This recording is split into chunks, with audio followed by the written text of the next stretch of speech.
بيبدأ مسلسلنا مع أون ست بيت شاطرة جدا ومفيش حاجة عندها أهم من جوزها دو وبنتها سو، واللي بتبقى مهتمية بيهم في أدق التفاصيل. وبتبقى عمالة تكلم جوزها ده على إنه خاسس وعينيه بدأ يبان عليها التعب، وأكيد ده يعني إرهاق من شغله. فبيطمنها وبيقولها إنه كويس. المهم إن سو بقى بتخلص فطار مع باباها ومامتها وبتروح على مدرستها، ولكن في الطريق بتقابل أقرب صاحبة ليها واللي اسمها هي، وبتبقى هي دي من عيلة غنية قوي.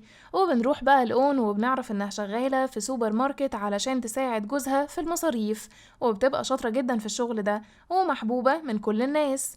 وفي نفس الوقت ده بنشوف واحدة من وحدة مكافحة المخدرات بتهجم على شقة فيها اتنين من تجار المخدرات، وبيقدروا يقبضوا عليهم قبل ما يهربوا كلهم. وبيحقق بقى معاهم قائد الوحدة واللي بيبقى اسمه تي، وتي بيقول لهم ان جالهم بلاغ على ان معاهم كمية كبيرة من المخدرات، ولكن بعد ما بيقلبوا الشقة اللي هم فيها دي مش بيلاقوا المخدرات ابدا.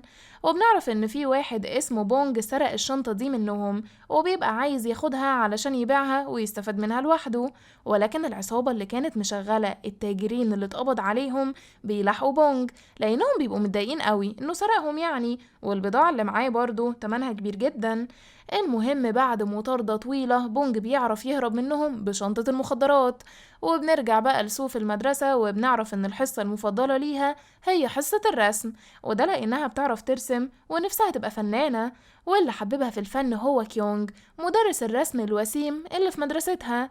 ولكن خلينا نرجع لأون بقى اللي بتقرا الجوابات اللي بتجيلها من البنك، وبتعرف ان جوزها بقى مفلس رسمي، وكمان عليه فوايد قرض ب100 مليون وون. ولانه ما دفعهمش واتأخر فيهم، البنك حجز على بيتهم وهيبيعوا كمان في مزاد علني. فبتستنى أون جوزها يرجع من شغله وبتواجهه باللي عرفته، وهو طبعا مش بيقدر ينكر، وبيعرفها انه عمل قرض علشان يستثمر في العملات الرقمية ولكن خسرهم كلهم. فطبعا بتقعد تهزقه وهي بتعيط ومنهارة، وبتقوله انها ندمانة انها اتجوزت واحد اناني زيه، لان بسببه دلوقتي هم هيطردوا في الشارع.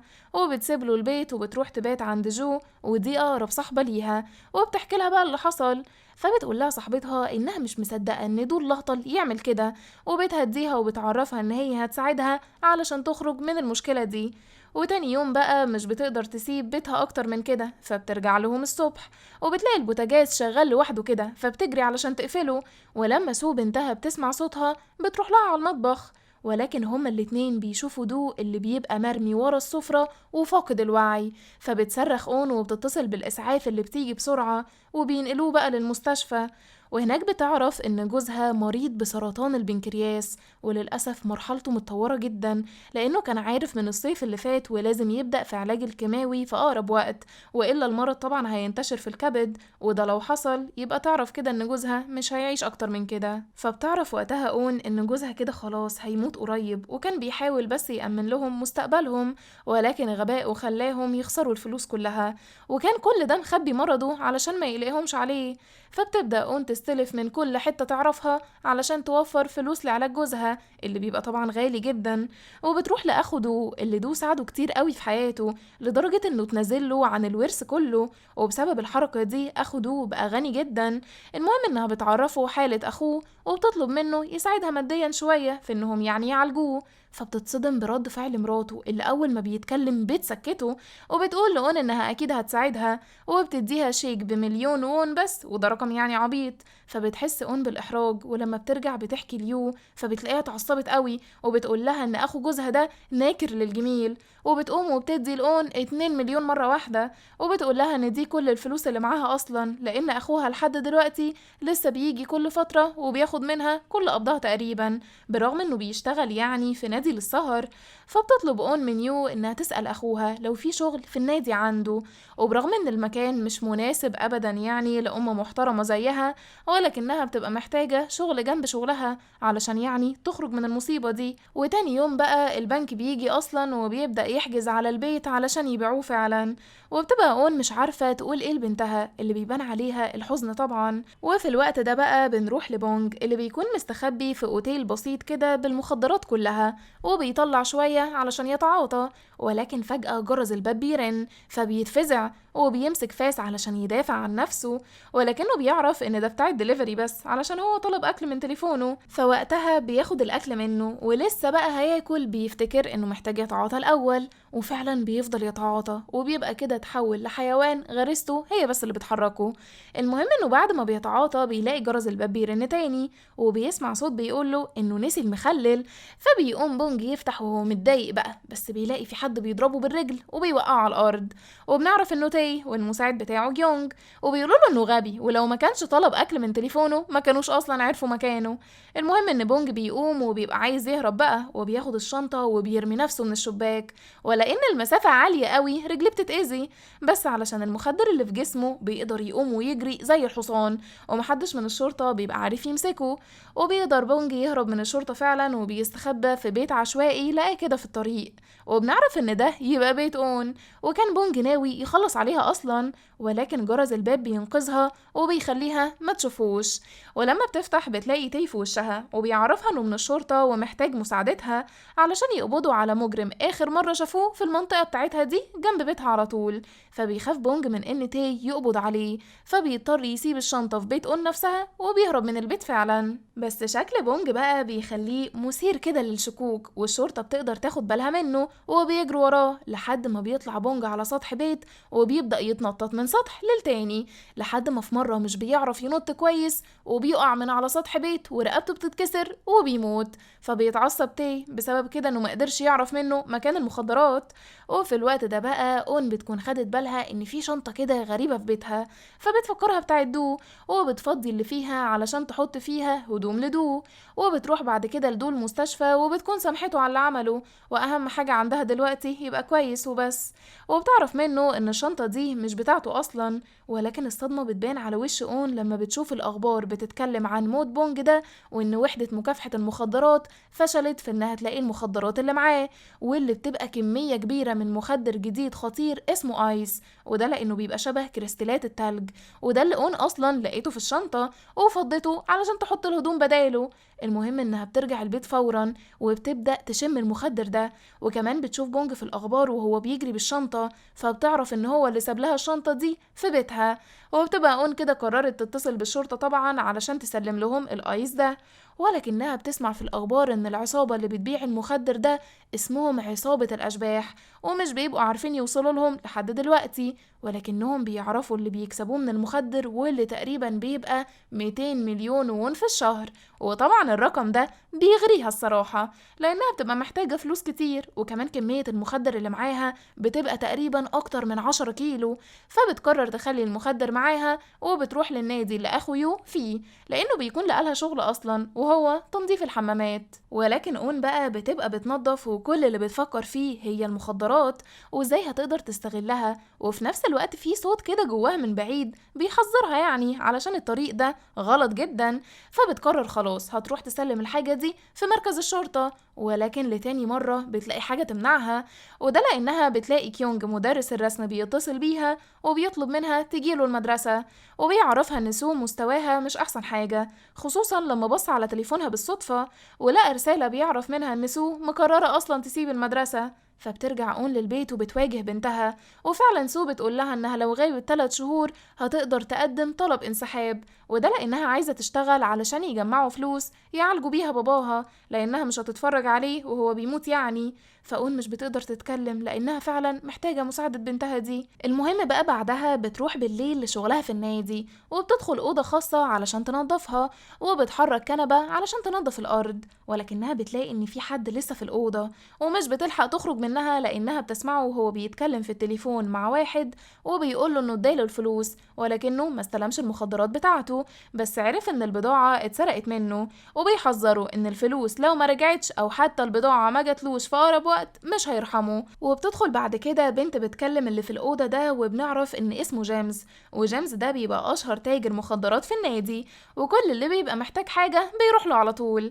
فبتروح اون تسأل اخو يو على جيمس ده، وبتعرف منه انه شخصية مهم قوي ومحدش بيتعامل معاه غير الناس هنا كبار الشخصيات. فبتطلب منه اون يشاور لها عليه لانها ما شافتش وشه ومحتاجة تتكلم معاه. وفعلا اخو يو بيشاور لها على حد وبيقول لها انه مش متأكد بس تقريبا هو. وبتبقى اون خلاص قررت هتبيع المخدرات دي بمساعدته. وبعد ما بتخلص شغلها بتروح على المستشفى علشان تطمن على جوزها، ولكنها بتعرف انه طلع على اخر دور في مبنى المستشفى وقاعد على السور. فبتطلع على السلم بسرعة وفعلا بتلاقي الدكاترة والأمن حواليه وبيطلبوا منه يوقف اللي بيعمله. فبتهدى اون كده وبتكلم جوزها وبتسأله هو بيعمل ايه هنا. فبيقول لها ان صوت المرضى اللي معاه في الأوضة صدعه وهو عايز يشم هوا ويرتاح له شوية. فبتقول له اون ان اللي بيعمله ده خطر وبتطلب منه يجي معاها تاني للأوضة. ولكن دو وقتها بيعيط وبيقول لها انه آسف على انه بوظ حياتها هي وبنتهم، ولكنه كان قلقان عليهم يحصل لهم حاجة بعد ما يموت. وبيقول لها انه ندمان انه اتجوزها فعلا لانها كانت اكيد تستاهل حد احسن منه. وبيطلب منها تسامحه هي وسو وبيرمي نفسه. وبتبقى اون وقتها في حالة صدمة من اللي حصل ده، فبترجع على بيتها وهي ساكتة تماما. ولكن بقى بنعرف ان دو ما ماتش اصلا وبيكونوا قدروا يلحقوه قبل ما يقع. فبتاخده اون في حضنها وبتترجاه ما يعملش كده تاني وهي هتصلح كل حاجة حصلت. وبتعرفه انه لو مات هتبقى هي وسو خسروا كل حاجة فعلا. وبتروح بقى على اوضتها وبتطلع شنطة المخدرات. وتاني يوم بقى لما بتصحى سو بتلاقي مامتها محضرة الفطار وبتقول لها تفطر علشان تروح مدرستها لانها مش هتسمح انها تقعد من المدرسة. وبالليل بتروح اون للنادي وبتستنى اول ما جيمس يدخل الحمام وبتطلب انها تتكلم معاه. وبتبقى شايلة عينة من المخدر تحت هدومها فبتحاول تطلع العينة، ولكن جيمس بيفهمها غلط وبيفكرها بتقلع له فبيحاول يقرب منها، ولكن اون بتخاف وبتقوله انه فاهم غلط. بس جيمس بيقول لها انه عارف هي عايزة ايه كويس فبيحاول اصلا يعتدي عليها فاون بتضربه بالقلم. ودي حاجة بتخلي جيمس طبعا يتعصب فبيمسكها يعجنها لحد ما كان هيموتها. ولكن بيدخل واحد بعد كده وبيقول لجيمس ما يتحركش من مكانه وبيسأل اون هل هي عايزة تنتقم فبتقوله انها عايزة تمشي وخلاص بقى. وبنعرف ان الشخص ده يبقى كيونج مدرس الرسم. فبيقول كيونج لجيمس يمشي والا مش هيخليه قادر يمشي على رجله تاني. فبيسأله جيمس هو مين بقى فبيقول له يسأل عليه وهو هيعرف. وبيحس وقتها جيمس كده بشوية خوف فبيضطر يمشي فعلا. فبينزل بقى كيونج وبياخد الكيس الاسود اللي وقع من اون وبيديهولها. فهي بتاخده منه وهي مخبية وشها وخايفة اصلا تبصله. فبيسيب لها بقى كيونج الكارت بتاعه وبيقول لها لو احتاجت اي مساعدة تكلمه وبيخرج بعدها من الحمام. ولكن لما بتبص اون في الكارت ده بتجري وراه بسرعة، وده لانه يبقى جيمس اللي بجد وبيكون اخويوه غلط فعلا. المهم ان اون اول ما بتوصله وبيشوفوا وش بعض بيتعرفوا على بعض بسرعة وبتسأله اون هل هو فعلا يبقى جيمس. فبيتوتر كيونج وبيقول لها انه هيفهمها، ولكنها بتسبقه قبل ما يخاف منها وبتقوله انها عايزة تشتغل معاه وبتوريله المخدر الجديد اللي معاها. فبياخدها علشان يرجعوا لبيته ويتكلموا براحتهم. وفي الطريق بيفهمها انه مدرس رسم الصبح في المدرسة ولكن بالليل تاجر مخدرات، ودي بقى تبقى هويته السرية. ولما بيوصلوا بياخد كيونج من اون عينة من المخدر واللي لما بيحلله بينبهر من نتيجته جدا لان جودته بتبقى عالية وكأنها ما حصلتش قبل كده. فبيسألها هي بتشتغل في المجال ده بقالها قد ايه فبتقول له مش من فترة طويلة ولكن دي حاجة ما تخصكش. فبيسألها طب جابت المخدر منين فبتقول له ان دي برضو حاجة ما تخصكش. فبيقول لها ان دي بالذات حاجة تخصه بقى لانه مش بيبيع حاجة ما يعرفش مصدرها ايه، يمكن تبقى مسروقة ولا حاجة. فبتقول له اون بقى ان هي مش هتقوله وبراحته يشتريه او لا، ده عرض وطلب. فكيونج مش بيسيبها تمشي وبيقول لها تقعد بقى علشان يتفقوا وبيبقوا محتاجين عقد علشان محدش يخون التاني برضو. فبتفرح اون قوي انه وافق يشتغل معاها وبيخليها بس تسجل فيديو صوت وصورة وهي بتقول انها مش هينفع تسرب هويته الحقيقية وان ليها نسبة 30 وهو ليه 70. فبتتضايق وبتقوله انه كده ظلم. فبيقول لها ان هو اللي هيتواصل لسه مع العملاء ويبيع لهم بنفسه وهو كده اللي معرض نفسه للخطر، هي بس هتورد له المخدر. فبتضطر توافق في الآخر. ولما بيسألها على اسم المخدر ده بتقوله فاكا، وده بيبقى اسم ملبس نعناع بنفس الشكل بتاع الآيس. وبعد ما بتخلص بتسيبه وبتمشي، ولكن بتبقى مرعوبة من اللي بيحصل لها في حياتها ده. وفي الوقت ده بقى بنشوف تاجر مخدرات فيتنامي مخلي رجالته ماسكين شاب اسمه دونج ومكتفينه، وبنعرف الفيتنامي ده وهو المورد الرئيسي للمخدر الجديد، وكان دونج شغال عنده في التوصيل، وبونج هو اللي سرق منهم الشنطة. وعلشان كده الفيتنامي ده بيقطع صباع من صوابع دونج قدام أخوه الكبير جون، وبيقول لهم إن الشنطة لو ما رجعتلوش مش هيبقى مجرد صباع. وبنشوف بعد كده مكتب كيونج اللي بيبقى فيه صور لناس كتيرة قوي وكأنه بيخطط لحاجة كبيرة، ولكن بيفضل يقلب في الأخبار وبيقرأ شوية عن بونج والمخدر اللي ضاع منه اللي اسمه آيس. فبيتصل كيونج بنفس الشخص اللي اتصل بيه قبل كده وكلمه على البضاعة بتاعته، ولكنه مش بيرد عليه، وبنعرف انه اصلا كان بيتصل بدونج. المهم بقى بيبقى عايز يعرف هو ايه المخدر الجديد ده ومستني دونج لسه يرد عليه. وتاني يوم بقى بيبقى معزوم على حفلة عيد ميلاد فنانة مشهورة، ولأنه المسؤول عن المخدرات في النادي وفي حفلة العيد ميلاد دي بالذات بيبقى محبوب قوي وكل اللي في المكان عايزين يتعرفوا عليه. وبتعرفوا صاحبة العيد ميلاد على حبيبها واللي بيبقى اسمه كانج، وبنعرف ان دي كانت الفرصة اللي كيونج بيجهز لها بقاله كتير قوي، لأن كانج ده يبقى المدير التنفيذي لشركة اسمها تون، وده بيبقى حد كيونج عاوز ينتقم منه، وهنبقى نعرف ليه بعدين. المهم ان كانج بيبقى متضايق من كيونج قوي وبيقوله انه هيعرفه على صاحب طفولته، وبنعرف ان صاحب طفولة كانج هو الشخص اللي اون كانت مفكراه جيمس، وجيمس هزقه، ولكن كيونج بيعدي الموقف عادي وبيدخل بقى هدية العيد ميلاد واللي بتبقى المخدر الجديد اللي خده من اون، واللي بسببه بيخلي كل اللي في الحفلة يتجننوا، وبتبقى اون بتتفرج عليهم وهي مصدومة، فبيبص لها كيونج كده وبيضحك لانه الوحيد اللي لسه ما تعطاش المخدر ده. وبسبب بقى المخدر صاحب كانج بيبقى عايز يقرب من حبيبته، وطبعا كانج بيتعصب وبيبقى عايز يضربه، ولكن كيونج بيهديه وبيقوله انه هيتصرف وبيطلب الامن وبيطردوا صاحب كانج ده بره المكان. وبتبقى اون واقفه من بعيد بتشوف كل اللي بيحصل، وبتشوف كيونج وهو رايح ياخد حقه من صاحب كانج وبيضربه بازازه على دماغه وبيقوله انه فاشل واستغل صاحبه علشان يعمل شخصيه عليه. فبيركب بعد كده صاحب كانج العربيه بتاعته وبيمشي، وعلشان هو مش في وعيه بيعمل حادثه، ومن حظه الوحش ان في عربيه شرطه بتشوفه، وده لان تي بيبقى مخلي حد من رجالته يراقب النادي اللي كيونج فيه. ولما بيفتش تي عربيه صاحب كانج بيلاقي معاه المخدر الجديد اللي هو المفروض كان يلاقيه مع بونج، وبيتوقع كده انه جوه النادي، وبتبقى اون عرفت ده فبتحاول تتصل بكيونج علشان تحذره ولكنه مش بيرد، فبتجري جوه النادي بنفسها علشان تناديله بقى، وبسبب الزحمة بتقع على الأرض والناس بيدوسوا على ايديها. بس المهم ان كيونج بيشوفها وبيعرف ان الشرطة بتحاول تدخل للمكان، فبياخد وقتها كانج واللي معاه وبيهربهم، وبيبقى كسب كده نقطتين عند كانج، الأولى انه اتخلص من صاحبه الخاين، والتانية هربه من غير مشاكل. وبعد بقى ما اليوم بيخلص وبيقعد اون كده وكيونج علشان يعدوا الفلوس اللي جمعوها، بيلاحظ كيونج ان اون زعلانة شوية، وبيعرف منها انها ندمانة على اللي بتعمله في اللي بيتعاطوا المخدرات. فبيقول لها كيونج ان هم مش اشرار لانهم ما ضربوش حد على ايديه علشان يتعاطى، وكل ده بمزاجهم بقى، فبتقتنع فعلا شوية وبتفرح لما بتلاقي كيونج بيديها نصيبها واللي بيبقى كتير قوي. وقبل ما اون تمشي بيسألها كيونج معاها قد ايه من المخدر لسه، فبتقوله معاها كيلو واحد، فبيقول لها يشتريه منها كله. واول ما بتمشي بيتصل كيونج بدونج وبيطلب منه يتكلموا وش الوش. خلينا بس نروح دلوقتي لأون اللي بتدخل حمام المترو علشان تعد فلوسها، وبتلاقي ان نصيبها 5 مليون وون، وكل ده في يوم واحد بس، فطبعا الضحكة مش بتبقى مفارقة وشها. وتاني يوم بقى بيروح دونج للمكان اللي كيونج اتفق معاه انهم يتقابلوا فيه، ولكن كيونج بيخليه يقعد على الكرسي اللي وراه، وده لان كيونج بيحاول يخلي وشه سري ومش اي حد يعرف لسه انه جيمس.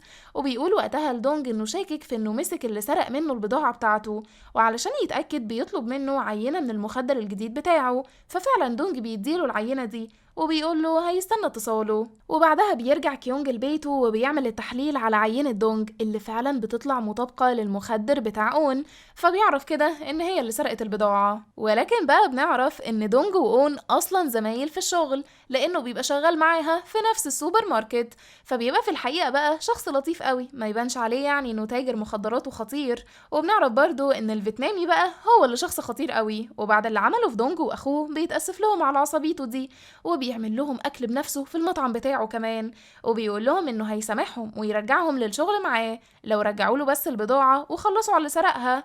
اما اون بقى فهي لسه بتبقى في الشغل، وبنلاقي واحدة ست كده وجوزها رايحين يسلموا عليها، وبنعرف ان دول يبقوا اهل هي صاحبة سو. بس اون بتبقى في الحقيقة مش بتحب مامة هي ابدا، لانها بعكس جوزها بتبقى متكبرة وشايفة كل الناس اقل منها، ودايما لما بتكلمها بتهزقها وبتعايرها بفقرها. وبنعرف بقى ان تاي مش بيستسلم برضه، وبيعرف ان جيمس هو تاجر المخدرات اللي ماسك النادي، واكيد هو مصدر الايس، وبيبقى طبعا عايز يوصله باي طريقة لانه عمره ما خسر قدام تاجر مخدرات قبل كده. فبيقلب في تسجيلات كاميرات المراقبة، ولكنه مش بيقدر يشوف وش كيونج، لان كيونج بيبقى عارف هي فين كاميرات المراقبة وبيقف في النقط العامية بتاعتها، فدي حاجة بتستفز تاي اكتر. فبيقرر يروح لصاحب كانج اللي في المستشفى علشان يحقق معاه بنفسه. وبنعرف ان حالة دو بتبقى صعبة قوي، وأون بتبقى قلقانة عليه لدرجة انه بيرجع دم. فبتاخد أون الجردل اللي رجع فيه دم وبتروح للحمام علشان تغسله، بس اول ما بترجع لجوزها بتلاقي يو قاعدة جنبه وبتهزر معاه وكمان جايباله اكل. فبتحس أون وقتها ان حالة دو النفسية بقت احسن اول ما يو جت، ولكنها مش بتفكر في حاجة لان يو اقرب صاحبة ليها من ايام اعدادي. المهم خلينا نرجع لتاي اللي بيبقى مع صاحب كانج، وبيضغط عليه نفسيا علشان يعترف مين اللي جاب لهم مخدر الايس. وبنعرف ان شركة صاحب كانج اصلا فلست، وهو مش معرف حد لسه وعايش بقى على القروض، ولو الناس عرفت انه مش هيرجع لهم فلوسهم مش هيخلوه عايش طبعا. فبيضطر بقى صاحب كانج يعرفه ويقوله ان جيمس هو مصدر الايس. وفي يوم بقى اون بتخلص شغلها عادي وبتروح علشان تركب عربيتها، ولكنها بتلاقي مامة هي في وشها وبتنادي عليها وبتديها فلوس، وبتقول لها تبقى تشتري لبنتها جاكيت بدل ما بتلبس جاكيت ضيق وشكله وحش كده، وبتسيبها وبتمشي. فبتركب اون العربية وبتبقى متعصبة قوي، وبتكتشف ان عربيتها كمان مش عايزة تدور. فبيعرض عليها دونجي يوصلها في طريقه لحد بيتها، فطبعا بتوافق. وزي ما قلنا شخصيته بتبقى لطيفة وأون بتحبه قوي وبتعتبره زي ابنها كمان. وبيبان بقى لطف دونج اكتر لما بيعرف ان مواسير اون محتاجة صيانة، ولانه كان شغال في المجال ده بيعمل لها الصيانة دي من غير ما ياخد فلوس. وبالليل بقى بيطلب كيونج من اون تجيله البيت، واول ما بتجيله بيدخلها بعنف وبيقول لها ان معاها 10 كيلو من المخدر مش كيلو واحد، وبيعرفها ان البضاعة اللي معاه دي اصلا جزء منها بتاعته وهو دافع حقها، وهي اللي سرقتهم من الاشباح. وبيعرفها انه دلوقتي ناوي يتصل بيهم ويقول لهم انه لقى الحرامي، وفعلا بيتصل بدونج، ولكن اون بتاخد الموبايل بتاعه وبتكسره وبتقوله انها ما سرقتش حاجة، ولكن اللي سرقهم ساب البضاعة في بيتها وهي محتاجة الفلوس دي، وبتترجاه يكمل شغل معاها. وبتعرفه انها بس عايزة 200 مليون وون، والباقي كله هو هياخده لانها اصلا هتوقف الشغل، وبدل بقى ما يعرف الاشباح يستفيد هو بس. فبيقتنع بكلامها، ولكنه بيعرفها ان الشرطة شاكة فيه دلوقتي. فبتقترح اون عليه يبيعه على النت وهي المسؤولة عن اي حاجة هتحصل، ولكنه بيقول لها انه رافض تماما وبيديها فرصة لتاني يوم الساعة 6، ولو ملقاش البضاعة هيسلمها للعصابة. فبتضطر اون تاني يوم تحط شنطة البضاعة في خزنة من خزاين المترو، وبيجي كيونج فعلا بياخد اللي في الخزنة دي، وبيبقى متفق اصلا مع دونج يجي ياخد منه البضاعة اللي رجعها من الحرامي.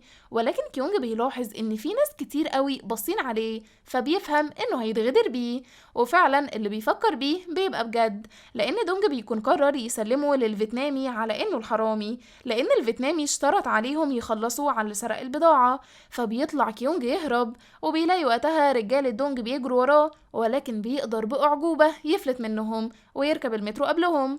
ولما بيوصل كيونج للمحطة اللي بعدها بيطلع يجري في الشارع زي المجنون، ولكنه بيخبط في واحد وبيقع والمخدر بيقع في الأرض. ولما كيونج بيشم ريحة المخدر ده بيلاقيها نعناع، فبيدوق واحدة وبيعرف ان ده ملبس الفاقة، فبيفهم ان اون برضه ضحكت عليه، وبيلاقيها بعتاله فويس نوت على تليفونه، ولما بيفتحها بيعرف انها دلوقتي في مركز الشرطة بشنطة المخدرات علشان تسلم نفسها. فبيركب وقتها كيونج عربيته بسرعة وبيفضل يتصل بأون لحد ما بترد عليه، وبيقول لها تخرج بسرعة بقى وهو هيوافق على كل شروطها وهيسمع كلامها كمان. فبتخرج فعلا، وبتلاقيه مستنيها وبيركبها العربية معاه، وبيروحوا المكان بعيد وبياخد منها الشنطة، وبيعرف بس ان فيها هدوم، وكل ده كانت بتهدده وبس. فبيقول لها انه كان هيموت على الفاضي بسبب الملبس اللي اديتهوله ده، وده لان عصابة الاشباح غدرت بيه اصلا. فبتقول له اون ما يزعق لهاش لانها اكبر منه ولازم يحترمها، وكمان يشكرها لأنها كشفت له حقيقتهم، وبتطلب منه يحس بيها بقى وبظروفها لأن من غير الفلوس جوزها هيموت. فبيقول لها كيونج إنه تاجر مخدرات ومش لازم يعني يبقى طيب أصلا، وبيعرفها إنه خسر أهله ومعندوش حد يخاف عليه الصراحة. وبيبدأ بعد كده يعرف أون على الشغلانة، وبيفهمها إن المخدر ده مش بيتاخد بشكل مباشر، ولكن لازم يتدوب في مية أو يعني مشروب. وبيقول لها إن هما لو هيبيعوا على النت يبقى ممنوع يستخدموا انستجرام وفيسبوك أو حتى تيك توك، ولازم يستخدموا حاجة فيها عامل الخصوصية أكتر وهو التليجرام، لأن الشات بيتمسح فيه بسرعة. وبيظبطوا بعد كده تليفوناتهم هما الاتنين بنفس الحساب اللي بيسموه الجار علشان يردوا على أي عميل عندهم. وبيفهم كيونج أون إنها مش شغالة في توصيل أكل ولا هدوم، دي مخدرات، يعني الكلام يبقى مختصر وعلى القد، ومش لازم تطمن على حالة العملاء، هي مش مامتهم يعني. وبيجي بقى الجزء الإبداعي بتاع أون، وبتقرر توصل المخدرات للعملاء عن طريق البريد طبعا يعني علشان ما يتكشفوش. وبتجيب علب آلام فسفور وبتفضيها من جوه وبتحط المخدر جواها، وبكده بيبان إنها بتشحن أقلام. وعلشان الفلوس الكتير اللي بتدخل في حسابهم كل يوم دي ما تبقاش مريبة برضو، بيخلي كيونج التعامل بينه وبين العملاء يبقى بالعملات المشفرة، وده علشان محدش يعرف يتتبعهم. وفي الفترة دي أون بتبقى مشغولة جدا، ولكن يو صاحبة أون بتبقى مالية مكانها وبتهتم بدو كأنه جوزها بالظبط. وفي يوم بقى بنشوف مامة هي صاحبة سو وهي بتراقب جوزها وماشية وراه بالعربية، وده بعد ما لم هدومه وقال إن عنده سفرية شغل، ولكن هي متأكدة إنه خاين، ولكن مش بتعرف تلحقه بسبب الإشارة اللي بتقفل عليها. بس لما بتبص جنبها بتشوف بالصدفة أون وهي نازلة من عربية كيونج، فبتشك إن في بينها وبينه حاجة، فدي طبعا فضيحة إن ولية أمر تبقى على علاقة بمدرس.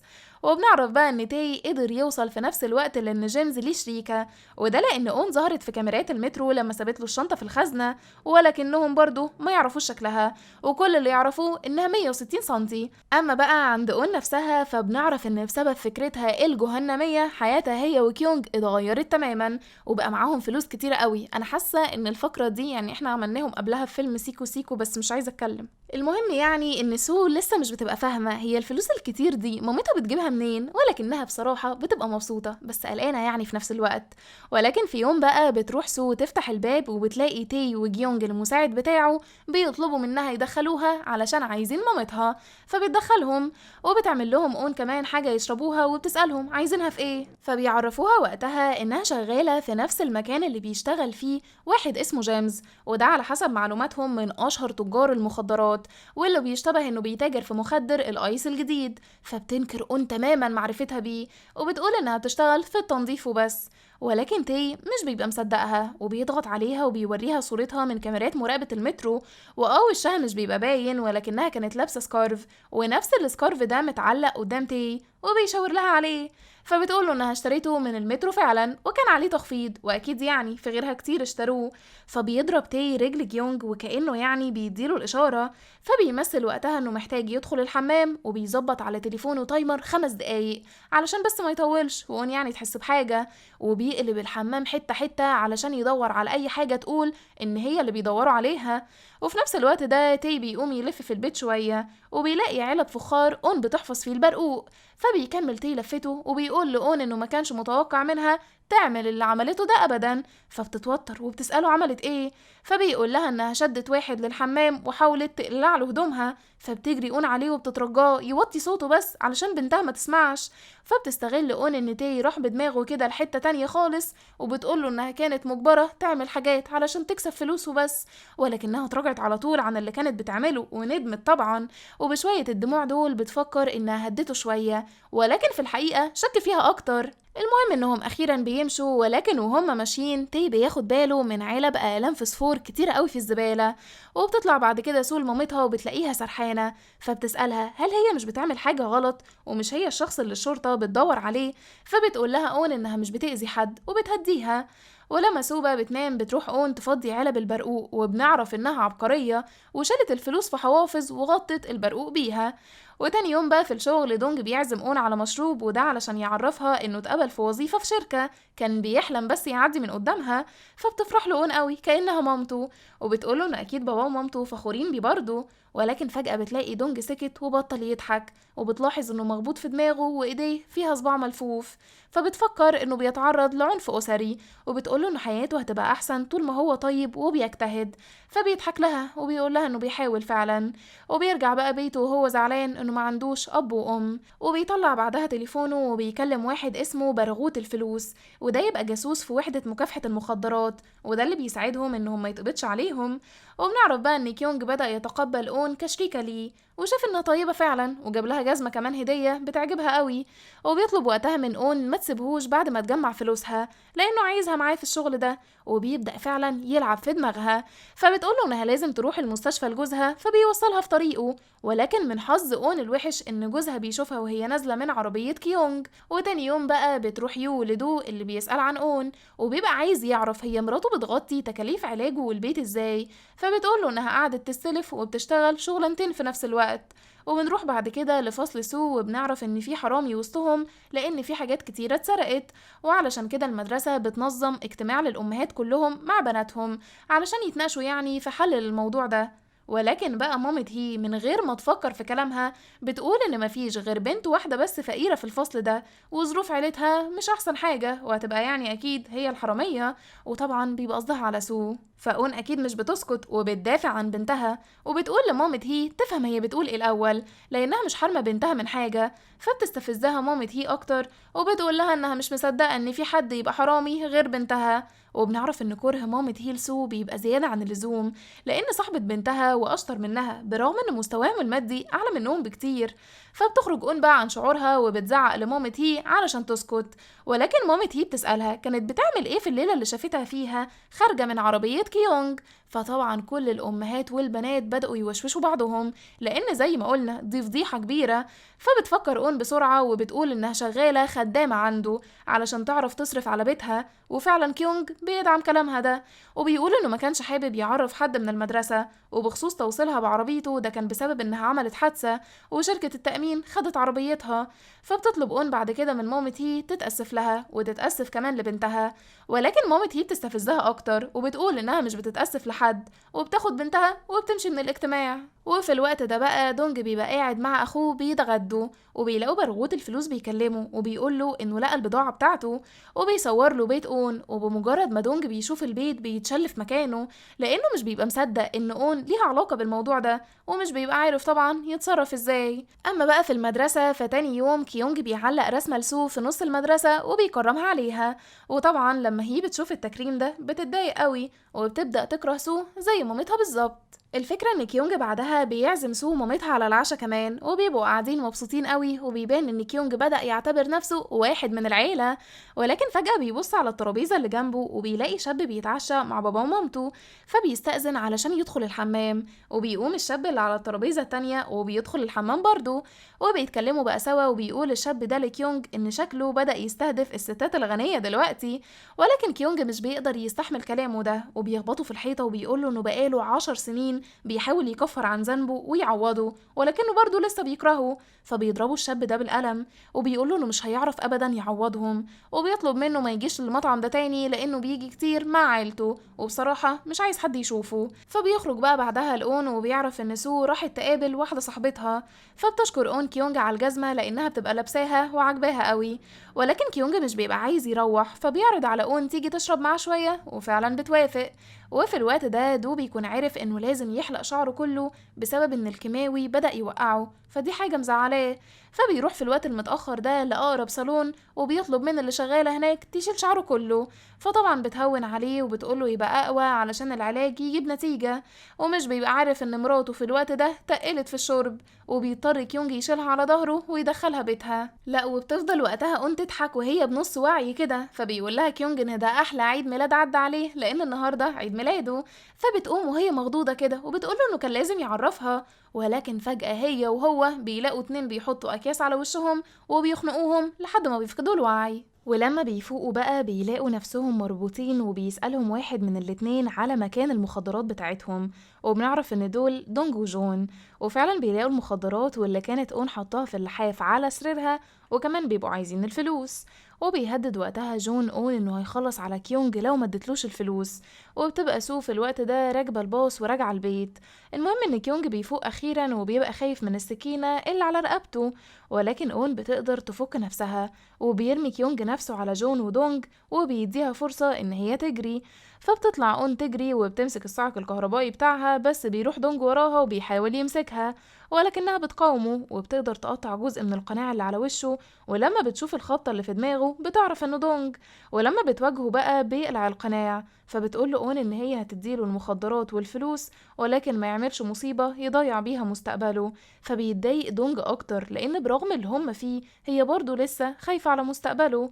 ولكن فجأة اون بتجري على تليفونها علشان تتصل بالشرطة، ودونج وقتها بياخده منها، وبسبب الضغط وخوفه على اخوه اللي بيبقى مسك يونج وطعنه في صدره ورجله بيضطر يخنق اون علشان يخلص عليها.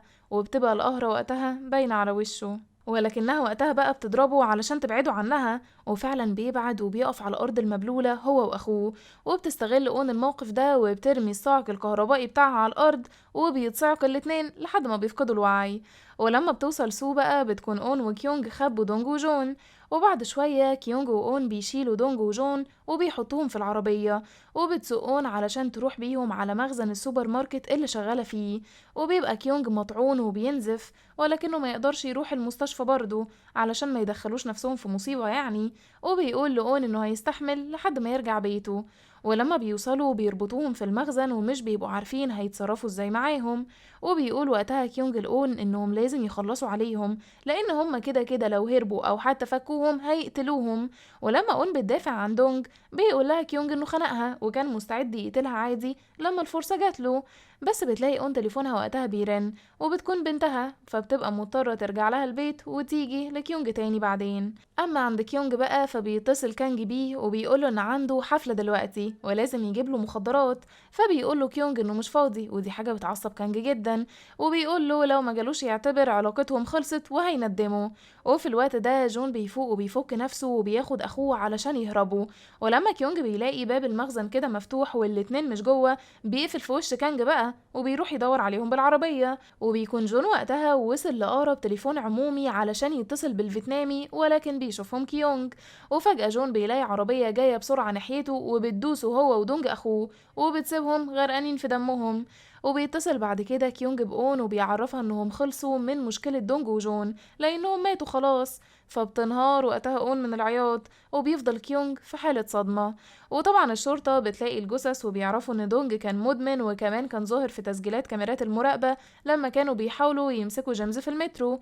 المهم ان تاي بيفتش بيتهم بنفسه بيلاقي قلم الفسفور اللي فيه الايس على الارض، وعلى طول بيفتكر علب الاقلام اللي كانت في بيت اون، فبيتأكد كده ان هي شريكة جيمس. وبنروح بقى ليو اللي بتعرف من اخوها ان اون سابت شغل النادي، وبتبقى بدأت تشك في صاحبتها الصراحة وعلى مصدر الفلوس اللي بتصرف بيها على جوزها وبيتها. ولما بقى عند تاي بيعيد كاميرات المراقبة بيشوف ازاي العربية داست دونج وجون، فبيبقى متأكد انها مش حادثة عادية لانها كده مقصودة ان الاتنين دول يموتوا. وعند كيونج بقى بنعرف انه تعبان قوي بسبب الطعنات اللي في جسمه دي، واون بتحاول تعالجه بنفسها. وبيقول وقتها لأون ان الحظ في صالحهم وانهم ملهمش علاقة بموت الاتنين. فبتستغرب اون لانها بتبقى مفكرة ان كيونج هو اللي داسهم، ولكن في الحقيقة كيونج بيقول لها انه معملش كده لانه لما شافهم ملحقش يعمل حاجة اصلا، لان في عربية تانية ما فيهاش نمر ولا شاف اللي سايقها دست الاتنين وهربت. وتقريبا ده واحد من عصابة الاشباح، لانه لما فتش في تليفون دونج عرف ان الفيتنامي هو رئيس العصابة وقد ايه هو شخص مرعب فعلا. وبيتصل الفيتنامي ده بدونج بعد كده لانه بيلاحظ انه اختفى، وفجأة بيسمع صوت تليفونه في المطعم بتاعه فبيقوم يدور عليه. ولكن في الوقت ده الشرطة بتحدد مكان تليفون دونج برضه، فبيروحوا يقبضوا على الفيتنامي لان التليفون يبقى معاه، وده دليل يعني يقدروا يدينوه بيه على ان هو اللي قتلهم. ده غير انهم بيقبضوا عليه متلبس بكمية مخدرات ضخمة في مخزن المطعم. وبنعرف ان اللي عملت كده هي اون، وده علشان تخلص من عصابة الاشباح بقى، وبكده تكون خلصت من كل حاجة ممكن تهددها هي وكيونج. وبتحس اون وقتها انها مش قادرة تستحمل شعورها بالذنب ده، فبتروح تاخد الفلوس اللي مخبيها في البرقوق وبتولع فيها. وفي نفس الوقت كيونج بيكون راح لكانج علشان يديله مخدرات تاني، وبرغم ان كانج بيبقى متعصب منه ولكنه خلاص بقى مدمن على المخدر بتاعه ومش قادر يعمل معاه حاجة. ولكن بيجي بعد كده لكيونج وأون نفس الرسالة في نفس الوقت، واللي بيبقى جواها صور ليهم هما الاتنين وهما شايلين دونج وجون وبيحطوهم في العربية لما كانوا بيهربوهم من بيت أون. وبيهددهم الرقم الغريب ده إنه عايز منهم 100 مليون وون كل أسبوع وإلا هيسلمهم للشرطة. فطبعا دي حاجة بترعبهم الاتنين، ولكنهم بيقرروا يدوله الفلوس لحد ما يقدروا يعرفوا هو مين، وساعتها هيسكتوه بأي طريقة بقى حتى لو اضطروا يخلصوا عليه برضه. وبنعرف ان اصلا اون اول ما لقيت الرسالة دي بتطلع الفلوس كلها من النار وبتقدر تلحقهم فعلا، وبتكون خسرت بس 15 مليون، مش حاجة يعني.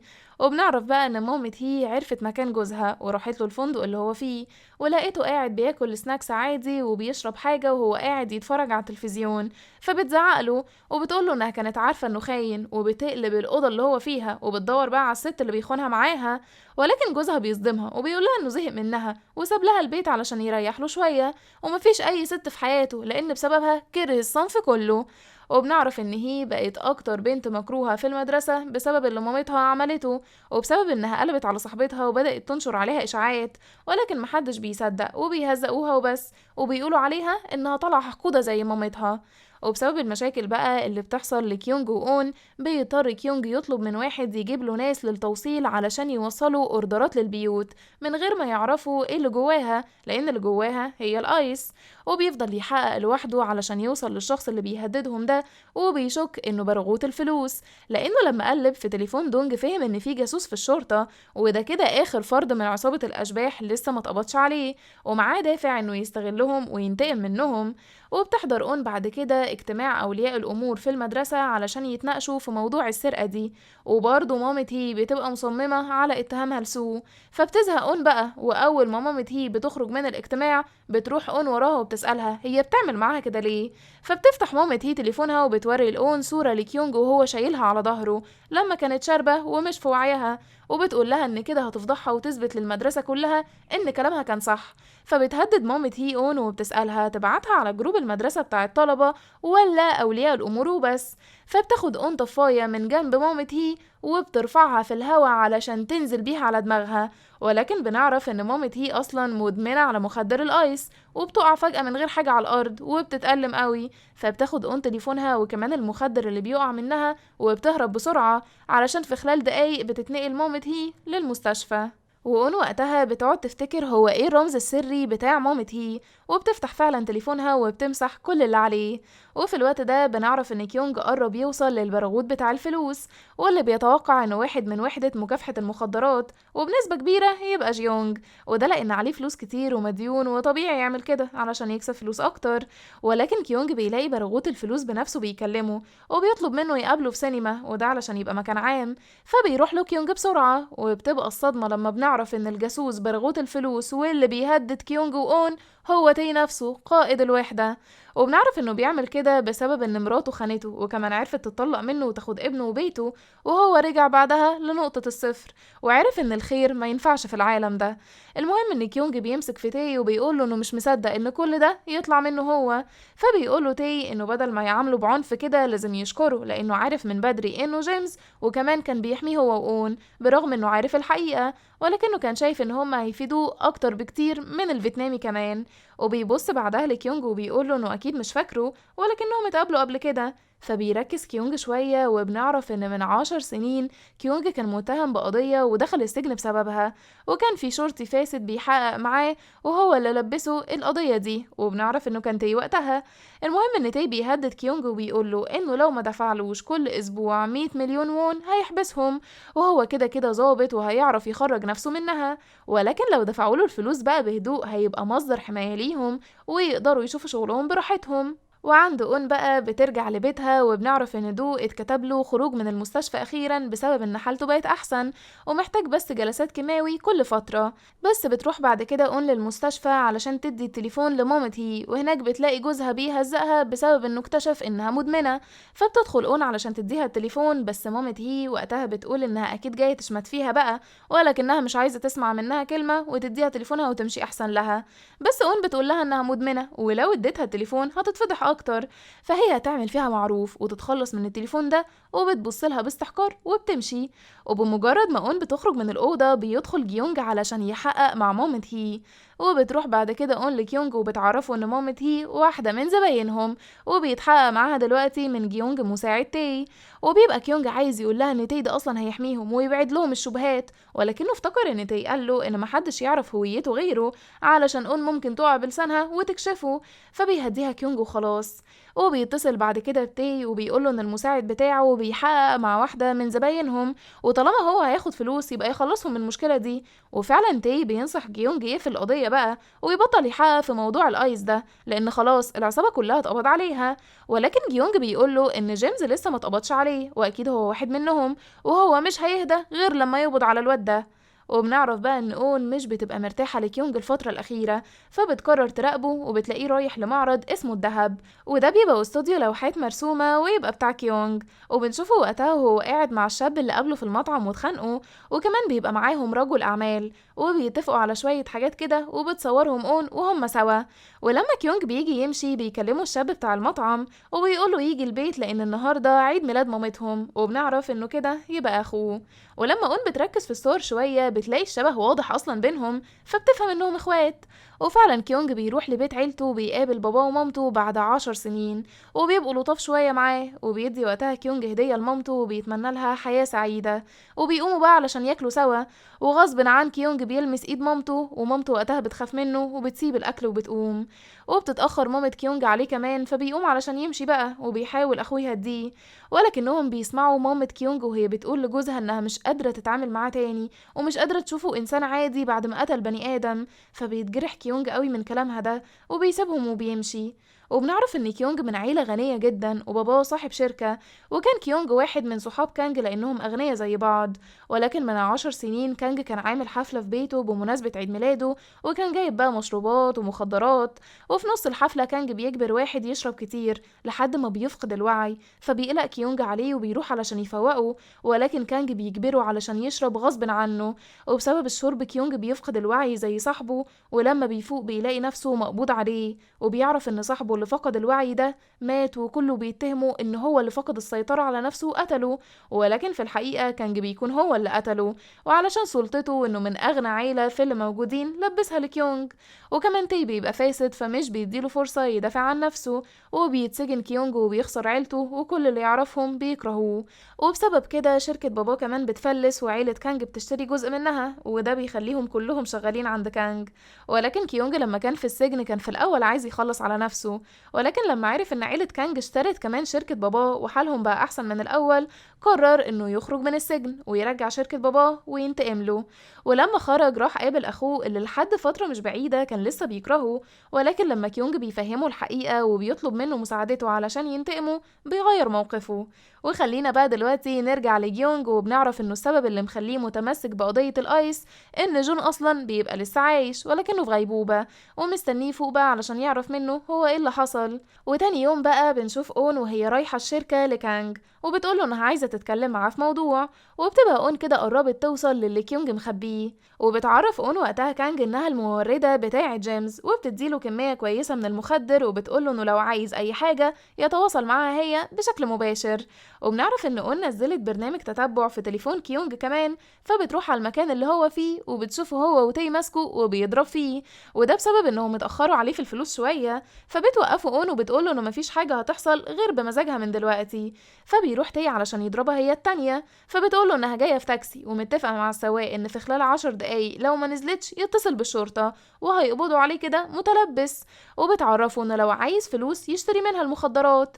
وبتمشي اون وبيجري كيونج وراها وبيقول لها انها مجنونه علشان بتهدد ظابط، فبتعيط وبتقول له انها كانت واثقه فيه، ولكنه كان بيخليها تدفع كل الفلوس على الامل انه يلاقي المبتز، وفي الاخر طلع عامل معاه صفقه اصلا. وبيرجع بعد كده تي لمركز الشرطة، وبنعرف ان في تحقيق اتفتح بخصوص ان جيونج جاسوس وبيسرب معلومات لعصابة الاشباح. وبنعرف طبعا ان تي هو اللي بيكون عمل كده علشان يوقفه بقى في انه يدور وراه ويوصل له. ولما جيونج بيركز في كل اللي كان بيحقق فيه بيعرف ان تي هو الجاسوس اللي بجد اللي كان بيدور عليه. ولما بيخرج من التحقيق بيهجم عليه بسرعة وبيقوله انه كشفه، فبيقوله تي انه كان بيحبه ولكن كان محتاج يفهم ان ساعات لازم يوقف بقى وما يتدخلش في حاجات حاجات ما تخصهوش، وبيقوله إن محدش هيصدقه لو اتكلم، فالأحسن يسكت بقى ويستسلم.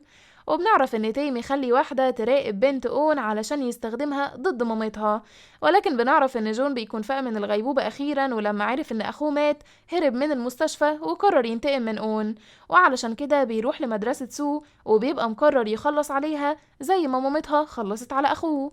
وبترجع بقى أون بيتها وبتحضر شنط علشان بتبقى عايزة تسفر بنتها برا البلد، وكمان تهاجر هي وجوزها علشان ما يتقبضش عليهم. ولكن لما دو بيعرف إنها بتعمل كل ده من غير ما ترجع له، بيشك إن في حاجة مش طبيعية، وبيطلب منها تعرفه هو إيه بقى اللي بيحصل. فبتقول له أون إنهم لازم يسافروا بسرعة لأنها خلاص حجزت كل التذاكر، وبتترجاه يسمع كلامها بس وهتفهمه بعدين. وفي اليوم ده كانج بيتصل بأون وبيطلب منها تجيله البيت علشان يشتري منها كمية كبيرة قوي من المخدرات، فبتروح له فعلا. وبنعرف إن سو بتبقى شغالة في توصيل الطلبات مع واحدة صاحبتها من المدرسة، ولكن مش أي طلبات، لأنها بتبقى من عمال التوصيل اللي كيونج طلبهم علشان يوصلوا المخدرات، وبتبقى الأوردرات على هيئة أكياس حلويات. المهم إن دو بيقوم يقلب في البيت كله علشان يدور على أي حاجة مريبة، ولما مش بيلاقي حاجة بيروح على العربية لحد ما بيلاقي حاجات محشية في كراسي العربية، فبيقطع الكراسي وبيتصدم وقتها لما بيلاقي مخدرات بتقع منها، وبيبقى كيونج واقف أصلا من بعيد بيتفرج عليه، وبيفهم كده إنه كشف سرهم. وخلينا بقى نرجع لسو اللي بتبقى راحت لبيت علشان توصل الأوردر اللي معاها، والبنت اللي تبع تي بتبقى عمالة تصورها، لحد ما فجأة جون بيدخل على البنت دي وبيضربها، وبيروح كمان لسو وبيخطفها. وعند تي بقى بنعرف انه مش محتاج صور البنت اللي بعتها لسو، لان هي صاحبتها كانت بتراقبها برضه، وعرفت انها بتوزع حاجة مريبة وصورتها، وراحت لتي علشان تبلغ عنها. وخلينا بقى نرجع لدو اللي بيبقى عايز يرمي المخدرات دي في الحوض، ولكن كيونج بيوقفه وبيقوله انه فاهم غلط، فبيتعصب دو عليه وبيقوله انه هو اكيد اللي خلى مراته تشتغل في الحاجات المشبوهة دي، وبيبقى مصمم يغرق المخدرات. فبيتعصب كيونج بقى وبيقوله ان مراته عملت كل ده علشان تعالجه اصلا وتصلح المصايب اللي عملها، وبيطلب منه بقى يهدى ويديله المخدرات. ولكن لما دو بيقاوم بياخد كيونج الشنطة منه بالغصب، فبيتعب دو جدا وبيفضل يكح دم.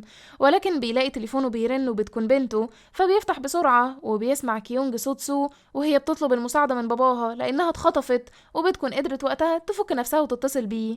وعلشان سو بتبعت اللوكيشن اللي هي فيه بيجري كيونج علشان يلحقها، وبيكون جون وقتها قرر يحقن سو بالمخدر اللي كانت بتوزعه ويموتها بجرعة زيادة.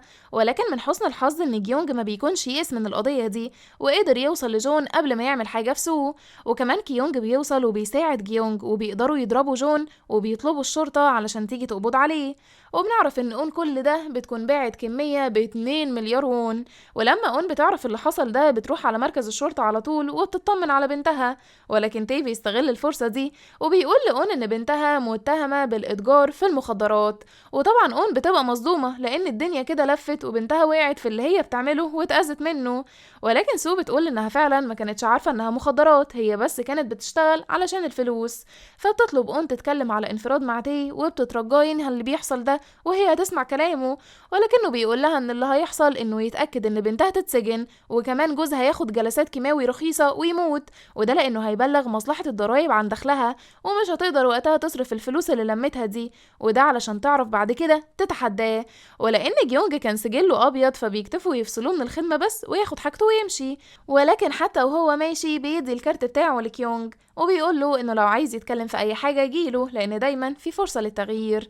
وبتقدر اون بعد كده تخرج مع بنتها من مركز الشرطه على ذمه التحقيق، وبتطمن بنتها ان هي هتخرجها من القضيه دي ومش هيحصل لها حاجه. وبتروح بقى لجوزها المستشفى وده لانه تعب وكيونج طلب له النجده، وبتعرف ان مرضه زاد عن الاول وكل اللي هو محتاجه راحه نفسيه مع الكيماوي. وبيزعل بعد كده كيونج على اللي اون فيه ده فبيروح يهديها وبيقول لها ان معاها لحد ما يصلحوا كل حاجة، وعلشان يخليها تثق فيه بيحكي لها بقى قصة حياته، وبيعرفها انه تاجر في المخدرات علشان يسيطر على دماغ كانج وبس، ويقدر يشتري منه اسهم في الشركة بسعر رخيص ويستولى عليها ويرجعها لباباه. وبينهار بعد كده من العياط فبتهديه اون، وبتفهم ان كل واحد فينا ليه قصته الخاصة. وبيتفق كيونج مع اون بعد كده انهم لازم يخلصوا من تي لان طول ما هو عايش هيدمر في حياتهم ومحدش مستفيد غيره. وبيقول لها انه هيتفق مع عصابة صينية علشان يخلصوا عليه، ومهمتها بس تستدرج تي في مكان بعيد بحجة انها تديله المخدرات اللي معاها. وفعلا تاني يوم اون بتاخد الشنطة علشان تروح لتي، ولكن بتلاقي جوزها في وشها وبيكون جه من المستشفى للبيت وهو حافي، وبيقول لها انها لازم توقف اللي بتعمله. فبيتخانقوا سوا بسبب ان اون مجبرة تعمل كل ده بسببه اصلا علشان ما يموتش. فبتاخد الشنطة علشان تمشي، ولكن دو بيقول لها انه هيوقفها غصب عنها، وبيطلع موبايله علشان يتصل بالشرطة. فاون بتزقه غصب عنها وبتوقعه ودماغه وقتها بتتخبط في صخرة، ولكن مش بيحصل له حاجة غير تعويرة بسيطة يعني في دماغه. فبتتأسف له وبتقوله ان دي اخر حاجة هتعملها، وبتركب عربيتها وبتسيبه وبتمشي. ولكن يو بتظهر وبتروح تطمن على دو، وبنعرف انها مريضة وبتبقى عايزة تاخد حياة اون وتستحوذ على جوزها وبنتها. المهم ان اون بتقابل تي وفعلا بتديله شنطة المخدرات وكمان الفلوس، وبيفضل كيونج يتصل بالعصابة اللي اتفق معاهم ولكن مش بيردوا.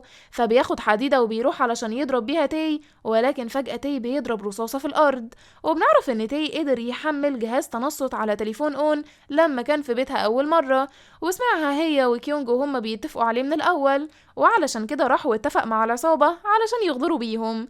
وبينزل تي وقتها ضرب في كيونج وبيبقى عايز يخلص عليه هو وأون سوا، ولكن كيونج بيقاوم وبيحاول يضربه وبيطلب من أون تهرب كالعادة. وفعلا أون بتتوتر وبتركب عربيتها وبتهرب بيها، ولكنها في نص الطريق بتقرر تلف وترجع تاني، وده لأنها مش بتقدر تتخلى عنه، وبسرعة عالية بتدخل في تي بعربيتها. ولكن بقى قبل ما بتخبطه بيقدر تي يضرب طلقة على كيونج وبتيجي في دراعه. بس بنشوف تي بعد كده وهو بيفوق في المستشفى وجنبه واحد من زمايله في الوحدة، واللي بيعرفه ان بقاله يومين في غيبوبة، وبيقوله انهم وصلوله عن طريق ان في حد بعت لهم رسالة من تليفونه وبيسأله هو كان بيعمل ايه في المكان المقطوع ده. فبيقوله تي انه كان بيقابل مخبر سري ليه، ولكن في عربية خبطته وهربت للأسف. ولما بيسأل تي عن حاجته بيقوله صاحبه ده انهم ملقوش غير تليفونه ومفيش غير عربيته كمان ومركونة بره مركز الشرطة. فبيفتكر تي ان عربيته مليانة مخدرات تقضي على مستقبله كشرطي. بس اللي بيرعبه اكتر ان في مكالمة بتيجي من مركز الشرطة، وبيعرف ان كيونج هناك وعايز يعترف بحاجة مهمة. فبيروح بسرعة للمركز وهو تعبان، وده لانه عارف ان كيونج مش ناويله على خير. فبيتكلم تي على انفراد معاه وبيقوله انه جاي للموت برجله وهيحبسه. فبيقوله كيونج ان ده فعلا اللي هو عايزه لانه جاي يسلم نفسه ويسلمه هو كمان بالادلة اللي ضده. وبيوريه فيديوهات مسجلها له بكاميرا صغيرة في الساعة بتاعته لما كان بيضربه، وبيعترف بنفسه انه هيبيع باقي المخدرات بمعرفته من غيرهم لانهم موافقوش ان هم يدوله الفلوس مقابل انه يحميهم من الشرطة. وبنعرف ان كل ده خطة من اون نفسها علشان يضغطوا على تي. وبيقول وقتها لتي انهم عايزين نص المخدرات اللي معاه ويتصرف هو في نص المخدرات التاني، ومحدش يبقى ليه دعوة بقى بالتاني وفلوسه. ولما تي بقى بيحاول يعاند معاه بيقوله ان الفيديو ده لو انتشر مش بس هيسجنه، ده هيحرمه منه يشوف ابنه تاني، ودي بتكون نقطة ضعف تي اللي عرفوها عنه. وفعلا كيونج بعد كده بيمشي وهو مخلص الاتفاق معاه غصب عنه. وبتروح اون بقى لجوزها اللي في المستشفى بعد ما سابته بينزف من دماغه، وبتتأسف له على كل اللي حصل. وبيرجع معاها البيت وبتقرر تنقله لمركز علاج للسرطان في اليابان وتسافر معاه هي وبنتهم، وفعلا بتحجز التذاكر. وبتودع اون كيونج وبتعرفه ان هي هتسافر اليابان علشان تعالج جوزها، وكل اللي هي عايزاه الفلوس اللي خدتها من كانج، انما نص كمية المخدرات ياخدها هو، وهي مش عايزة حاجة. ولكن بتحصل حاجة بقى مش في صالح كيونج ابدا، وبنعرف ان تي بعت واحد مقنع لكانج علشان يوصله فايل، واللي لما كانج بيفتحه علشان يشوف اللي جواه بيلاقيها تفاصيل عن قضية الولد اللي مات في حفلته من 10 سنين، وبيعرفوا ان جيمس اللي بيبيع له المخدرات ده يبقى كيونج اللي هو لبس له التهمة وسجنه قبل كده. وبيعمل كل ده علشان يستولى على الشركة بتاعته وينتقم منه. ومش بس كده، ده كمان بيعرفوا انه بيشتري اسهم في الشركة بتاعته باسم معرض الذهب. وفعلا بيراجع كانج حسابات الاستثمار وبيعرف ان كل ده بجد. وبنعرف ان دو وافق يسافر مع مراته خلاص، ولكن يو مش بتبقى عايزاه يسافر، وبتقوله انه كده بيمشي في طريق مراته اللي اخرته مش كويسة كويسة وبتفضل تسخنه عليها، ولكنه بيصدمها وبيقول لها إن أون عيلته وحياته كلها وهيمشي معاها في أي طريق مهما كان، وبيطلب منها ما تجيش البيت ده تاني لأنه عارف حقيقتها. وبنعرف إن من فترة كبيرة أون كانت متدربة في بنك هي ويو، وده في نفس البنك اللي دو كان شغال فيه، وكان في فرصة إن في واحدة من المتدربات تشتغل في البنك ده، وكان دو عارف إن الفرصة دي بتاعت أون، وده لأنه كان معجب بيها وبشطارتها، وده اللي وقعه في حبها وكان عايز يساعدها. ولكنه شاف يو اللي كانت على علاقة برئيس الفرع وخطفت الوظيفة من أون، وقرر ما يقولش لمراته لأنه مش هيحب تخسر أعز صحابها وتتجرح بسببها. ولكن كده هي عدت بقى كل حدودها، فبيشدها من ايدها وبيطردها بره. وبنروح بقى لجيونج نفسه اللي بيكون لسه مصمم يثبت جرايم تاي، فبيروح بيته القديم وبيفضل يفتش فيه على اي حاجة ولكن مش بيلاقي. بس لما بيركز على الحيطة بيحس بحاجة غلط، فبيروح يخبط عليها وبيلاقيها متغطية بورق، فبيشد الورق ده وبيتصدم لما بيلاقي فلوس متخزنة في الحيطة، ودي بتبقى الفلوس اللي تاي كسبها من التجسس على الشرطة ومساعدة العصابات. وطبعا جيونج مش بيسكت، وبيروح على طول لمركز الشرطة وبيقلب الترابيزة على تي اللي بيتحول للتحقيق. وبتقرر الشرطة وقتها تنقل تي للمحاكمة العسكرية كمان، والفريق المسؤول عن نقله هم 3 أفراد زمايله في الوحدة واشتغل معاهم قبل كده. وفي الطريق بيقول له واحد منهم إنه كان شايفه قدوة وما كانش متخيل أبدا يبقى كده، ولكن تي وقتها بيبقى ماسك دبوس أساسا وبيحاول يفك الكلبشات بالمرة بقى. وخلينا نروح في نفس الوقت ده لكيونج اللي بيبقى في المدرسة علشان وراه حصة رسم، ولكن بيلاقي تليفونه بيرن، وأول ما بيرد بيلاقيه كانج اللي بيقوله إنه عارف إن اسمه الحقيقي كيونج وإنه وحشه قوي وملحقش يودعه من 10 سنين، وبيقوله إنه عارف خطته في الانتقام علشان كده هو محضر له مفاجأة. وبتدخل الشرطة على كيونج فعلا في المدرسة وبتقبض عليه بتهمة تجارة المخدرات، وكل ده بيبقى قدام البنات اللي في الفصل، وبتبقى أون هناك ومصدومة ومش عارفة تتصرف. وكمان كانج بيبقى في بيت كيونج بيمسح كل الفيديوهات اللي ماسكها ضده، واي حاجة تدينه بيقضي عليها. وبنرجع تاني لتي اللي بيكون قدر يفك نفسه فعلا ومن غير اي رحمة بيخلص على ال3 اللي معاه في العربية، ومش بيقدر ان هم زمايله وكانوا معاه في نفس الوحدة قبل كده. المهم بقى ان اون بتخاف قوي بعد اللي حصل لكيونج، فبتجري على بيتها علشان تخلي دو يسافر وياخد سو معاه، ولكن دو بيقول لها انه مش هيسافر من غيرها. ولما هي بتقوله انها مش هتقدر تسافر علشان لازم تساعد كيونج، بيطلب منها دو بقى تكفر عن اللي عملته عن طريق انها تسلم نفسها اصلا، وبيقول لها انه هيفضل عامة يحبها وهيستناها تخلص عقوبتها ويبدأوا حياة نظيفة سوا. وفعلا اون بتقتنع بده، ولكنها مش بتلحق تسلم نفسها لان تي بيدخل عليها البيت وبيضرب دو، وبيقول لها تديله شنطة المخدرات والفلوس اللي معاها احسن لها. وفعلا اون بتديله كل حاجة، ولكن تي مش بيبقى حاسس انه انتقم كويس لسه، وعلشان كده بيصوب مسدسه ناحية اون وبيضربها طلقة، ولكن الطلقة دي مش بتيجي فيها، وده لان دو بيترمي قدامها علشان يحميها، وبيترمي بعد كده على الارض وهو عمال ينزف جامد، وبتدخل سو عليهم وهي مفزوعة بسبب المنظر ده. ولكن تي بقى بيبقى عايز يخلص عليها برضو، ولكن المرة دي اون بتقاوم وبتقدر تضرب اخر طلقة في المسدس في الهوا، وبتروح هي وبنتها علشان يطلبوا الاسعاف لجوزها. وقبل ما تي يمشي بيقرب من اون وبيقول لها ان كده هما متساويين، هي دمرت حياته وهو خلص على جوزها، وقريب هيخلص على بنتها كمان. ولكن اون وسو مش بيلحقوا يطلبوا الاسعاف لان دول للاسف بيكون مات ما بين ايديهم. وتاني يوم بنشوف جيونج وهو بيحقق مع كيونج، وبيقوله يعرفه مكان تي شريكه والا مش هيخليه يشوف الشمس من تاني، وده لان جيونج مش بيبقى قادر يسامحه على انه قتل زمايلهم في الوحدة. وبنعرف ان اون بعد كده بتنضم لكيونج، وده لان يو بتبلغ عنها الشرطة من غير ما تعرف اي حد وبتسلمها، وده علشان تاخد منها بنتها بعد ما دو مات بقى. المهم ان بيبقى فيه ادلة وهما متصورين صوت وصورة سوا، واللي بتكون صورتهم هي يو. وفي اول زيارة بقى لأون بتجيلها سو، وده علشان تقول لها انها بتكرهها قوي ومش عايزة تشوفها تاني لان بسبب اللي كانت بتبيعه باباها مات، وهي كمان كانت هتتسجن وبتسيبها وبتمشي. ولكن اون بتخرج براءة تاني يوم، وده لان كيونج بيكون اعترف وقال ان هو سبب كل حاجة، واون ملهاش اي ذنب لانه كان بيهددها علشان تساعده.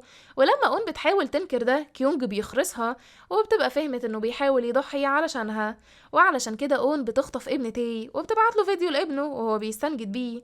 وبعدها بتصور نفسها وبتقوله يجيلها في عنوان معين علشان ياخد ابنه ويوصلوا بقى لحل سوا. فبيروح تاي فعلا، وهناك بيلاقي ان مش اون بس اللي مستنياه، ده كمان كيونج بيكون خرج من السجن.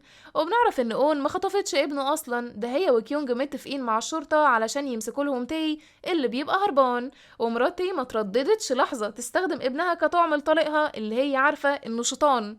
وبيبص بعد كده تاي جنبه بيلاقي ابنه راكب عربية مع مامته عادي وبيمشي بسرعة. وبتعرفه اون انه خلاص ابنه مسافر امريكا مع مامته ومش هيشوفه تاني. فبيحاول تاي يضربها بالنار، ولكن الشرطة بقى بتملى المكان، وجيونج بيقول لتاي يتعاون معاهم بقى ويسلم نفسه والا هيخلصوا عليه. وفعلا تاي بيهدى، ولكن اون بتقرب منه وبتفضل تستفز فيه، وبتقول له انه ما يستحيش ابدا ابنه، وان ابنه هيعيش حياة كويسة قوي بعيد عنه لانه هيبقى في السجن ومش هيقدر يشوفه. فبياخدها وقتها تاي رهينة وبيصوب المسدس على دماغها لحد ما بيخرج من المكان ده، وبيركب عربيته وبيركبها معاه. ولكن اون بتاخد مفك وبتفضل تطعنه في فخده، وده مكان خطر جدا للنزيف. المهم ان بسبب الطعنات دي بيعملوا حادثة، واون بتقدر تهرب عادي. ولكن تاي برضه مش بيسيبها وبيطلع يجري وراها لحد ما بيمسكها، وبيبقى عايز يخلص عليها بقى. ولكن كيونج بيتدخل وبيبقى عايز يدي فرصة لأون إن هي تهرب. بس فجأة تاي بيلاقي طلقة في كتفه، وبيبقى سببها جيونج المساعد القديم بتاعه، فبيطلع يجري ناحية البحر. الفكرة إن جيونج مش بيسكت وبيضربه طلقة كمان في صدره، فبيقع تاي في البحر وجثته بتختفي. وبتنهار وقتها أون من العياط، وده لأنها معرفتش تخلص عليه وتنتقم منه علشان خلص على جوزها. المهم إنها بعدها بتعترف على نفسها وبيتحكم عليها بسنة سجن مع الأعمال الشاقة. وفي خلال السنة دي كانت ملتزمة جدا، وكل يوم بتكتب جواب لبنتها علشان تتأسف، ولكن سو مش بترضى تسامح. المهم إن بعد سنة بتخرج أون، وأول حاجة بتعملها بتروح لكيونج علشان تزوره لأنه هيخرج بعدها بشوية. وبيكون حكمه قل جدا بسبب إنه بيساعد الشرطة في إنهم يقبضوا على تاي وكمان تجار المخدرات اللي يعرفهم. وبعد فترة بنشوف كانج اللي بيبقى واقف في أضخم مؤتمر صحفي شركته بتعمله علشان تعلن عن مشروع ذكاء اصطناعي هيغير مفهوم الكوكب عن التكنولوجيا. ولكن فجأة بيتعرض على الشاشة بتاعة المؤتمر كل الفيديوهات بتاعة كانج وهو بيتعاطى، وكيونج كان بيلمها له. وطبعا المؤتمر بيتقلب والصحفيين كلهم بيصوروا اللي بيشوفوه، بس كانج وقتها بيقدر يلمح كيونج من بعيد، واللي بيكون قدر يخرج من السجن وبيبقى عمال يضحك عليه وبيشاور له على ساعته علشان يعرفه ان كان فيها كارت ميموري كل الفيديوهات كانت عليه، وبيقول له انه كسب خلاص وبيمشي وهو مبسوط انه اخيرا انتقم. وطبعا الدنيا بتتقلب ضد كانج اللي خلاص شركته بتبقى في بداية الافلاس، فبيروح كانج لكيونج علشان يتفقوا على صفقة. ولكن كيونج بيفضل وراه لحد ما بيخليه يعترف ان هو اللي قتل الولد من 10 سنين، وبيسرب التسجيل ده كمان. وبسبب الضغط النفسي اللي هو فيه بيتعاطى كمية كبيرة من المخدر، ولما بيغيب عن وعيه شوية بيفقد سيطرته على حبيبته وبيخلص عليها كمان. فبيشوفه وقتها جده وبيتبرى منه، لان من وهو طفل ودلعهم ليه هو اللي وصله لكده، وشاف اليوم اللي شركته اللي تعب علشانها هتفلس بسبب حفيده ده، فبيسلمه للشرطة. ولما اون بتسمع الخبر ده بتبقى مبسوطة جدا علشان حق كيونج اللي رجع له، ولكنها بتلاقيه في وشها اصلا وبيسلم عليها وبيديها شنطتين مليانين فلوس، وبيقول لها انه كان شاري اسهم في شركة كانج، ولما افلست الاسهم بتاعته اتصرفت فلوس، وهي من حقها تاخد الفلوس دي لانه ضيع عليها كل فلوسها من المخدرات. فبتشكره اون وبتاخد الفلوس فعلا وبتشكره على مساعدته، وبتترجاه ما يرجعش للطريق ده تاني ويتوبوا بقى هما الاتنين. وبتروح بعد كده ليو علشان تعرفها انها خرجت من السجن، وبتطلب منها ترجع لها بنتها. ولكن يو بتقول لها ان خلاص سو بقت بنتها هي، لانها اصلا ما تصلحش تكون ام. فبتسألها اون هي بتكرهها كده ليه مع انهم صحاب، فبتقول لها يو انها عايزة حياتها لانها تستحقها اكتر منها، وكمان هي اللي بلغت عنها وسلمتها للشرطة زمان، ولو حصلت حاجة هتعملها تاني. وبتطلب منها تمشي بقى وما تجيش جنب سو لانها رسمي بقت الوصية القانونية عليها. فبترجع اون لبيتها واللي بيكون لسه فيه مسرح الجريمة بتاع دو، فبتقعد على الارض وبتفضل تعيط عليه وتفتكره. وعند كيونج بقى بنعرف ان اخيرا مامته وباباه اتأكدوا ان ابنهم كان مظلوم وقتها، فبيسمحوا له يعيش معاهم تاني، وهو بيبقى خلاص نفذ كل اللي كان نفسه فيه، ومفيش غير انه يستمتع برجوعه لبيته اللي غاب عنه اكتر من 10 سنين. وبيجي اتصال بعد كده لجيونج اللي بيكون عرف انهم لقوا جثة تاي واللي اتحللت لان كان بقالها سنة، وبيكونوا لقوه على الشط اصلا لانه كان لابس واقي رصاص وكان كاتم نفسه تحت المية. بس اول ما طلع حضن شنطة الفلوس ومات بسبب نزيف رجله، ومحدش محدش بيبقى عارف ان طعنة اون هي اللي كانت سبب في انه يموت.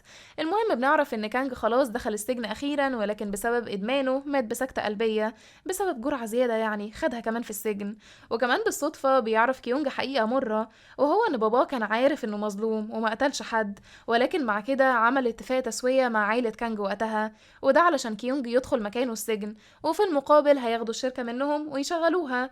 وبيكون كيونج عارف كده لما شاف الاتفاقية دي بالصدفة في خزنة باباه، وطبعا بينهار وبيفضل يقول لباباه انه اناني قوي، ولكن باباه بيزعقله وبيقوله انه ما كانش هيدمر العيلة دي ومستقبلها علشان خاطره يعني، وكان لازم هو يضحي علشان عيلته تبقى في نفس المستوى. فبيسيبهم كيونج وقتها وهو مصدوم، وبيمشي وهو عمال يعيط، وبيفتكر أيامه الوحشة اللي عاشها في السجن، وبيطلع على سطح مبنى عالي وبيقرر خلاص يخلص على نفسه، وده لأنه ما بقاش قادر يستحمل الظلم اللي حصل له كمان من عيلته.